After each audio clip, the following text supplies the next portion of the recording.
6 stratégies. Mais existe-t-il 6 contre-mesures? Oui, les États-Unis se préparent à ce qui pourrait être la campagne la plus importante de la guerre contre l'Iran, la bataille pour contrôler le détroit d'Ormuz. Qu'est-ce qui est en jeu? 20% du pétrole mondial, la stabilité des prix à la consommation et la volonté de l'administration Trump d'éviter d'avoir à chercher une fin rapide à la guerre. Le critère de réussite? Convaincre les pétroliers civils que traverser le détroit est suffisamment sûr, que les prix élevés de vente des barils de brut en valent la peine. Aujourd'hui, nous examinons 6 options que l'Iran pourrait utiliser pour maintenir le détroit bloqué. Missiles, drones Shahed, drones quadricoptères, vedettes rapides, drones navals et mines. Pour chacune d'entre elles, nous examinerons ce que les États-Unis peuvent faire pour contrer cette mesure en particulier. Cela nous indiquera quoi surveiller quand la bataille commencera. Mais nous devons commencer par un aperçu de la faisabilité de convaincre les navires de traverser le détroit tout court. Pour répondre brièvement, oui, les navires seront prêts à le faire, tant qu'ils estiment que c'est suffisamment sûr. Il y a trop d'argent en jeu pour agir autrement. En fait, nous voyons déjà cela. Le détroit n'est pas fermé, il est fermé. Environ 2 pétroliers et 3 autres cargos ont traversé le détroit par jour au cours des 2 premières semaines de la guerre. C'est nettement inférieur aux 50 et 45 navires par jour en temps normal. Mais l'essentiel, c'est qu'il y a du mouvement. Ceux qui sont passés ont sans doute eu le feu vert de l'Iran, ce qui rassure mais expose chaque capitaine au risque d'être touché accidentellement. Encore une fois, il y a trop d'argent en jeu pour qu'ils ne prennent pas le risque, s'ils pensent être suffisamment en sécurité. Le reste des navires attend un véritable plan d'action. L'assurance n'est pas un problème. Les primes privées ont fortement augmenté, mais la Maison-Blanche compte intervenir. Au lieu de cela, le plan d'action nécessaire revient à l'armée. Nous avons constaté qu'une fois le plan en place, les navires ont poursuivi leurs activités plus ou moins normalement. Durant la guerre Iran-Irak, l'Iran a ciblé des navires dans le Golfe. Les États-Unis sont intervenus pour escorter les navires traversant le Golfe, et ainsi le pétrole a continué de circuler. 2 obstacles se dressent aujourd'hui. Le premier est de disposer d'un nombre suffisant de navires d'escorte. C'est en partie une question de mobilisation pour les États-Unis et en partie une question politique concernant la contribution de partenaires internationaux à l'opération. Je réserverai une discussion plus approfondie à ce sujet pour une autre fois, car, comme toute politique, c'est un vrai chaos en ce moment. L'autre moitié consiste à infliger suffisamment de dégâts à l'Iran pour que les escortes et les navires commerciaux estiment que l'opération est suffisamment sûre pour être menée. Nous ne sommes plus dans les années 1980. La technologie a changé et les menaces militaires que l'Iran peut déployer ont évolué. Nous devons donc revoir la liste des risques. Un dernier point important ici. L'USS Gerald R. Ford bat en retraite. Son déploiement a largement dépassé la durée standard pour les porte-avions, conséquence du fait qu'il était le seul disponible pour se rendre au Venezuela, puis le seul disponible pour retourner au Moyen-Orient. Son équipage était épuisé et ses toilettes étaient pas fiables. L'incendie dans la buanderie a été la goutte d'eau qui a fait déborder le vase. Le fait est que le plus important moyen américain dans la région doit retourner à une base pour des réparations. Ensuite, ce sera le George H.W. Bush, qui est certifié prêt au combat, mais dont le calendrier de déploiement reste incertain. Cela pourrait ralentir la capacité de l'armée américaine à gérer les menaces de l'Iran dans le détroit. Sur ce, passons à la première de ces menaces. Des missiles tirés directement sur un navire en transit. Cela semblerait être la possibilité la plus dangereuse, mais l'Iran rencontrera des problèmes ici à la fois à un niveau supérieur et à un niveau inférieur. Au niveau supérieur, l'une des principales priorités des États-Unis depuis le début de la guerre a été de réduire les capacités de missiles de l'Iran en bombardant tout lanceur connu. Ce plan semble avoir fonctionné. Voici à quoi ressemblaient les tirs quotidiens de missiles iraniens. Beaucoup le premier jour, puis forte baisse. On s'est demandé si l'Iran garderait une grande réserve pour plus tard. Et je suis sûr qu'il y a encore un petit fond de vérité là-dedans. Mais le plus gros problème que l'Iran a, c'est que si vous les gardez cachés, les États-Unis pourraient très bien les détruire avant que vous n'ayez l'occasion de les utiliser. Je trouve l'événement de mercredi instructif. Israël a frappé le champ gazier de South Par, aucun rapport avec South Park. Je laisserai les questions sur la stratégie d'Israël ici pour une autre fois. Mais South Park, c'est un atout économique iranien de premier plan, le plus grand champ de gaz naturel au monde. C'est le genre de choses contre laquelle on voudrait riposter pour dissuader Israël de recommencer. Et en effet, l'Iran a riposté avec environ 30 missiles de plus que d'habitude et aucune continuation le lendemain. Désolé, ce graphique est difficile à lire, mais les meilleures données disponibles ne fournissent qu'une moyenne mobile sur 3 jours. Le fait est que oui, l'Iran semble garder quelque chose en réserve. Ce n'est tout simplement pas beaucoup. Cependant, la question des stocks de missiles anti-navires reste floue. Ces cibles seraient une priorité tertiaire pour les États-Unis, après les systèmes anti-aériens, puis les missiles mentionnés précédemment destinés à frapper des cibles terrestres. Le CENTCOM a annoncé qu'il y a peu une frappe spécifique contre ces cibles. Nous ne pouvons pas non plus voir les données de lancement, car l'Iran n'a pas activé cette partie de son effort de guerre. À un niveau plus bas, le fait de les utiliser réellement posera un problème immédiat pour l'Iran. Les missiles allument les radars, et lorsque les États-Unis ont en permanence des avions de patrouille dans le ciel, une riposte peut arriver rapidement. L'Iran essaie de contrer cela en plaçant des lance-missiles à l'arrière d'un camion, utilisant en fait la même technique de tir et déplacement que le HIMARS. Ce plan marche bien mieux sans moyens américains prêts à lancer des missiles. Ce n'est pas une situation comme celle de la Russie, très loin de l'autre côté de la ligne de front, qui met une éternité à apporter une réponse. Dans l'ensemble, le vecteur missile est un élément à surveiller de près. L'Iran pourrait réussir temporairement en les lançant avant de perdre ses lanceurs. L'enjeu est de voir si les dispositifs d'interception du navire d'escorte suffiront. Et du côté iranien, il s'agit de savoir s'il existe une réserve infinie de lanceurs. Le deuxième système à étudier est celui des drones Shahed.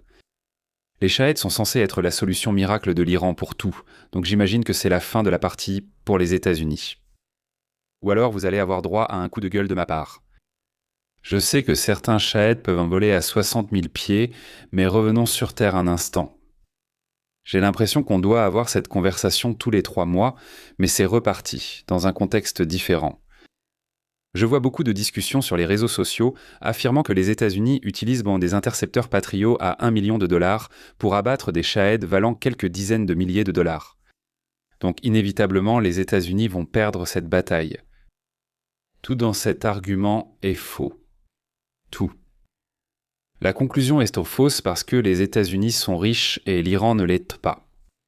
Donc vous pourriez laisser l'Iran profiter de l'énorme écart de coût si vous le vouliez, et vous en sortiriez quand même si ce serait incroyablement stupide de le faire.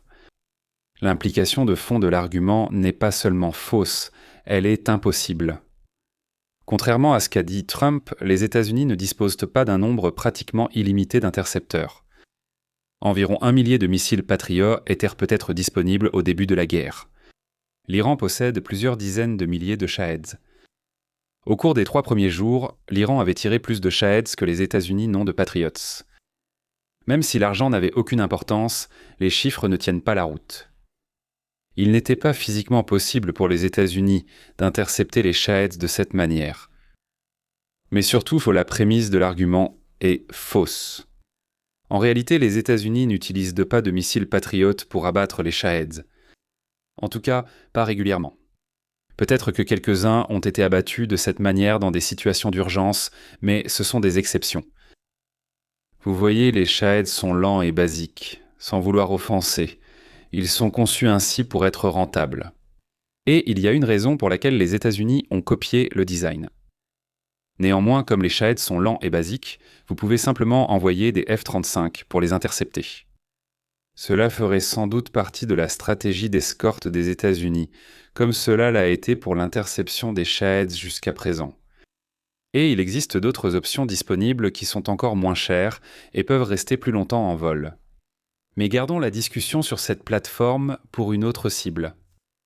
Ce n'est là que le début des problèmes de l'Iran s'il essaie d'utiliser les Shaheds. Les Shaheds standards utilisent un ciblage GPS et ne sont pas très précis, même lorsqu'ils reçoivent de bonnes coordonnées. Cependant, les navires sont des cibles mobiles. Les navires d'escorte voyageraient probablement le long du côté opposé du détroit. Même si l'Iran lançait un Shahed depuis la côte, il lui faudrait 12 minutes pour traverser le détroit au point le plus étroit. Bonne chance pour deviner où sera un navire en mouvement dans 12 minutes. Bien sûr, lorsque les Shaheds traverseront, ils seront soumis au brouillage. La solution habituelle est d'intégrer une navigation terrain assistée par IA. Cela marche mieux quand il y a un vrai relief, pas juste une grande étendue d'eau. D'un autre côté, cette assistance par IA pourrait aider à verrouiller une cible une fois que le GPS l'a placée à proximité de la cible. Donc une question ouverte est de savoir dans quelle mesure la Russie, qui travaille sur ce genre de choses, rend l'appareil à l'Iran. Les Shahed restent lents et demeurent des cibles faciles pour les escortes aériennes qui patrouillant probablement le détroit. L'Iran aurait tout intérêt à garder les Shahed pour submerger des cibles terrestres. Ainsi, cela constitue une menace mineure dans l'ensemble. Qu'en est-il d'un autre drone, le classique quadricoptère ? En théorie, cela pourrait marcher, même s'il cause moins de dégâts qu'un Shahed. Nous savons que l'Ukraine, ou quelqu'un d'autre qui sait, c'est un véritable mystère, a fait cela avec une poignée de cibles de la flotte fantôme russe. La principale différence ici sera la présence d'escortes américaines. La marine russe n'a pas de navire pour suivre chaque membre de sa flotte fantôme. Le Golfe est assez petit pour permettre aux États-Unis d'escorter tous les convois. Bonne nouvelle pour les États-Unis, car le brouillage ici suffit probablement à neutraliser les quadricoptères. La stratégie terrestre classique contre les brouilleurs ou leurs GPS est d'envoyer des drones à fibre optique pour les neutraliser en premier. Cela ne fonctionnera pas en mer, la distance étant trop grande pour étendre les câbles. J'ajouterai qu'il y a probablement énormément de place pour l'innovation dans ce domaine, donc ne sous-estimez pas les quadricoptères. Mais ne pensez pas que cela va ressembler à un champ de bataille ukrainien. En passant au vecteur maritime, que pensez-vous des hors-bords ? Il y a une perception que c'est une faiblesse fondamentale non seulement des pétroliers, mais aussi de la marine américaine elle-même. La preuve en est l'incident du USS Cole. Une seule vedette rapide a percé un grand trou dans le flanc du USS Cole, tuant 17 personnes. Ce serait donc la chasse ouverte le long du détroit d'Ormuz. Mais ne tirons pas de conclusion sur la stratégie militaire à partir d'un seul incident survenu il y a un quart de siècle. L'USS Cole a été touché car la marine américaine avait alors des règles d'engagement très strictes et l'équipage a laissé le hors-bord s'approcher de la coque. En réponse à l'incident, la marine américaine a mis à jour ses règles d'engagement. Et certainement, en plein milieu d'une zone de combat, tout hors-bord s'approchant d'un convoi sera traité comme un combattant ennemi. Des essaims peuvent alors se déplacer vite, mais ils n'échapperont pas au tir. Les États-Unis ont aussi envoyé des A-10 Warthog pour attaquer les hors-bords depuis les airs. Si les problèmes modernes nécessitent des solutions modernes, alors les problèmes anciens nécessitent des solutions anciennes et plus économiques. Les hors-bords occupent donc aussi un rang inférieur dans la hiérarchie des dangers. Pour revenir une dernière fois aux drones, mettons-les sur ou sous l'océan. Sur l'océan, cela ressemble à nouveau à des hors-bords. Tout ce qui s'approche serait aussitôt pris pour cible. La différence, c'est qu'un essaim de drone est bien plus judicieux qu'un essaim de hors-bord. La seconde option causerait de nombreuses morts parmi les agents. La première risque de faire perdre beaucoup de matériel, mais un seul pourrait percer et causer de gros dégâts. Les drones sous-marins sont une préoccupation majeure, et nous devons nous concentrer sur eux sous l'eau, car les États-Unis affirment avoir détruit toute la flotte de sous-marins traditionnelle de l'Iran. Ici, il faut espérer que le sonar fonctionne bien et accepter que le coût par intercepteur sera plus élevé. Mais si ces conditions sont réunies, vous pourriez éviter de ressembler à l'un de ces navires russes. Cependant, c'est encore un de ces domaines où la capacité de l'Iran reste opaque. L'Ukraine a mis des années à développer cette technologie. Si l'Iran ne se préparait pas à cette éventualité en 2023, il ne pourra pas faire apparaître cette capacité comme par magie. Enfin, il y a les mines. Nous avons parlé du problème pratique que l'Iran rencontrerait en agissant ainsi, et du fait que les États-Unis ont négligé leur capacité de déminage après la guerre froide. Eh bien, si l'Iran commençait à poser un champ de mines, il faudrait envoyer des démineurs avant d'avancer avec un convoi. Téhéran doit en tenir compte si elle veut stopper ce processus. Ensuite, une période délicate s'ouvrirait où les États-Unis tenteraient de déployer leurs moyens de déminage, espérant avoir rapidement éliminé les mouilleurs de mines iraniens pour éviter un problème plus grave. Ou bien un problème encore plus grave surgit, et nous pourrons manger du pop-corn en regardant quelles concessions l'Europe pourra obtenir de la Maison-Blanche en échange de son aide. Dans tous les cas, je ne considère pas cela comme une grande source d'inquiétude directe pour les pétroliers une fois qu'ils sont dans le convoi. Ils sauront s'il est sûr de traverser ou non. Ce ne sera pas un pari risqué comme franchir le détroit avec les 5 autres problèmes. Cela pourrait retarder indéfiniment le processus. Vous n'avez pas à attendre longtemps ma prochaine vidéo. J'ai récemment fait une session de questions-réponses sur Lines on Maps Extra. Allez la voir ici. Et si vous avez apprécié la vidéo d'aujourd'hui, alors merci de liker, partager et vous abonner, et je vous dis à la prochaine. Prenez soin de vous.